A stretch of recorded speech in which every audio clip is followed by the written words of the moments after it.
Chapter 5. Right before Thanksgiving, Dr. Nguyen said that there was evidence that Neil's cancer was responding to treatment. Neil was feeling better too, and to celebrate, he took Leah and Roberta into Chicago for holiday shopping and the theater.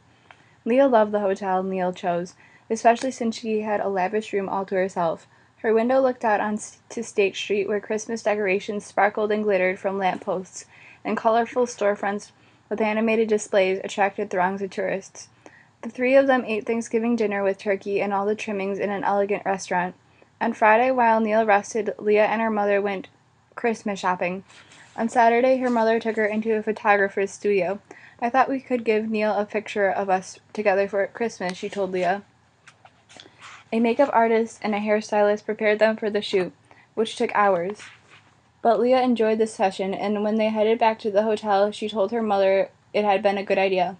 I want Neil to be happy, her mother responded. He's kind and loving, and her voice broke. Leah studied her with some surprise. Lately she had not given much thought to the way Neil's illness was affecting her mother. Suddenly Leah saw that in spite of her mother's apparent cheerfulness, it had all been a terrible strain on her. He's got good doctors, Leah offered awkwardly. You and Neil are all I have, her mother said. You're all I want to have. Was her mother concerned about her, too? She usually acted as if Leah's diagnosis had been some huge mistake, some medical blunder. But now, with Neil's health in doubt, she seemed much more frightened. Don't worry, Leah said as casually as she could. We'll both be fine. Her mother reached over and squeezed Leah's hand, and Leah was amazed at how comforted she felt by this simple act. On Sunday they drove home, the car and its trunk stuffed with gifts and goodies. Leah's mother chattered all the way. Neil nodded and mumbled a lot, and Leah stared out as the brown and dreary at the brown and dreary countryside, thinking, here she was, 17 years old, and for the first time in her life she felt like a member of a family, the kind of family portrayed on TV and in magazine stories. All the holidays of her past stretched behind her like a road paved with half-formed bricks. She'd never had a stepfather like Neil. The others had been imitations, men who had been indifferent to her, or worse, overly friendly. None of them had showed her the kindness and acceptance that Neil had. But Leah couldn't help wondering what it would have been like if her real father had stayed with her and her mother. Would he have been the kind of father Neil was to her? She would never know. All she knew was that she wanted Neil to be well, like her mother. She wanted him around for a long, long time. 2 weeks before Christmas break, Leah was hurrying down the hall at school, not looking where she was going, when she ran into Dave Simmons. Whoa, he said as she jumped back to Dave's. Is there a fire drill? Sorry, Leah said. Ever since their encounter in the parking lot, they'd given each other a wide berth. She bent to pick up the book she dropped. Dave crouched next to her. You know with football season over, I have more time for hanging around. I thought I'd give you another chance to date me. Leah arched an eyebrow and asked, You're joking, aren't you? His eyes did look amused, and he wore a half-grin. Maybe a little. He stood and held her to her feet. I'd like to start over, though, so how about we go out Saturday night? It's nothing personal, Leah said, telling him a half-truth, but I really don't want to. Dave looked incredulous. You already have a guy? Is that it? Yes. He doesn't live around here, though. Dave's eyes narrowed. It seems to me like you're wasting your time, then. If he's not around, why not date someone else? He probably is. I'd rather not. Dave shook his head and smirked. Suit yourself, but this is your last chance with me. Thanks for the warning. Leah heaved her books onto her hip and hurried off to class just as the bell rang. She couldn't concentrate the whole hour. Not only was she angry about Dave's arrogance, but she was also worried. What if Dave was right? Leah knew how tight the group of Amish kids was. Certainly Ethan was around Martha every weekend. Letters weren't cutting it anymore. Leah wanted to see Ethan. She wanted him to hold her and say the things he'd written in his letters to her face. A plan began to form. With Christmas break coming up, maybe she could drive up to Napanee and visit him. Even a few hours with him would be better than nothing. And what if she went and stayed the week after Christmas? But where? She couldn't stay with Ethan's family at the farm. Mr. Longacre had never made a secret of his feelings towards Leah's friendship with Ethan. Then she remembered Kathy, the girl she worked with at the inn all summer. Would Kathy let Leah stay with her? It took Leah 2 days to screw up her courage, but on Saturday she called Kathy and casually outlined her plan. She was rewarded by Kathy's enthusiastic endorsement of the idea. Kathy thought it so romantic and assured Leah that she'd be welcome. Leah told her mother about Kathy's invitation, choosing her words carefully. Surprisingly, she met with little resistance. Neil and I are going to Detroit a few days after Christmas, her mother said. Some of his old friends are throwing a huge party New Year's Eve. You're welcome to come along, but if you'd rather do something with your friends, that's all right. Leah sat down and wrote Ethan, mailed the letter, and spent several days nervously awaiting his reply. What if he wrote her not to come? Then what would she do? 3 days before Christmas, Ethan's reply arrived in the mail. Clutching the letter, Leah threw herself on the living room sofa and tore it open. Dear Leah, I could not believe my eyes when I read your letter. You are coming. I will see you face to face. I cannot tell you how this news makes my heart happy.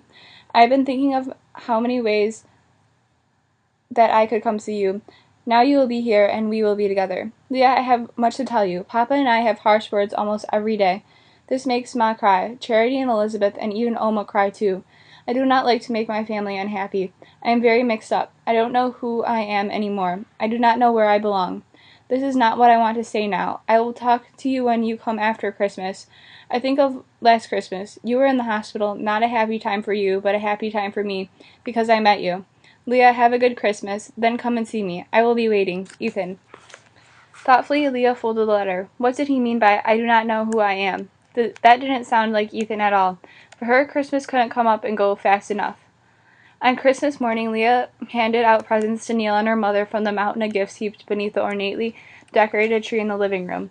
Leah's favorite gift was a gold charm bracelet from Neil. Oh my gosh, she cried, trying it on. This is so gorgeous, thank you. Neil looked pleased. I picked it out myself. I chose a few charms, but there's plenty of room for more. I think the idea is to add one every time something significant happens in your life. Like little milestones, her mother said. Charm bracelets are very fashionable, you know. Leah examined each tiny charm. There was a silhouette of the state of Indiana, replicas of a vintage car and an Amish buggy, and a charm symbolizing Chicago, for the vacation they had there together. But the charm that made a lump rise in Leah's throat was an angel. The angel's face was a diamond chip. Leah locked eyes with Neil. He offered a knowing smile. So you'll always have an angel with you, he said. Leah jumped to her feet. This one is yours. We saved it for last. She dragged a large, square object from behind the living room curtain and set it in front of Neil. Neil tore off the paper to discover a framed photograph of his wife and Leah. Beautiful, he said. Absolutely beautiful. Thank you. Leah's mother bent down and pulled another box from beneath her chair. This goes with it. The box held a photo album, and every page held pictures of them. Some from the recent photo session. Leah looked over Neil's shoulder as he thumbed through it. I'm the luckiest man in the world, he said, and I have two of the most beautiful women in the world to prove it. Leah fingered the charm bracelet and held it up. The diamond-faced angel caught the light from the tree and winked at her. Leah wondered if Gabriella might be watching and feeling pleased. Leah was ready to go early the next afternoon for Napanee. The day was cold, the skies cloudy, but there was no snow in the forecast. You drive carefully, her mother told her, and call us the minute you get to Kathy's house. You and Neil have fun in Detroit, Leah said. See you on the New Year's Day. When Leah arrived at Napanee at dusk, she drove down familiar streets. The front of the inn where she'd worked resembled a picture on a Victorian Christmas card. As she pulled into Kathy's driveway, Kathy came out to meet her. Leah, you look great, Kathy said. The dark-haired girl was bundled in jeans and a bright red sweater. Little Christmas tree earrings dangled from her ears. You do too, Leah said, hauling her duffel bag from the car. Leah followed Kathy inside and up to her bedroom. She tossed her bag onto the cot cluttered with stuffed animals. Remember this? Kathy held up a picture of Leah and herself. They were standing in front of the inn in their uniforms, holding up mops and brooms. I forgot these were taken. Boy, those were ugly uniforms. Kathy laughed. I'm working there again this summer. How about you? Who knows, Leah said with a shrug. Only 6 more months of high school, then I'm off to college. I can't wait. I'm not sure what I'll be doing yet. Where are you going? Boston College. I want to study physical therapy. There was a knock on the bedroom door, and one of Kathy's sisters stuck her head inside. Leah, there's someone at the front door for you. It's a boy. Go, girl, Kathy said, giving Leah a shove. Leah hurried down the stairs. The foyer was empty. He's on the porch, Kathy's sister whispered. He wouldn't come in. Leah opened the door. A blast of cold air struck her face. Ethan was standing in a pool of light. Hello, Leah, he said. Leah flung herself into his open arms.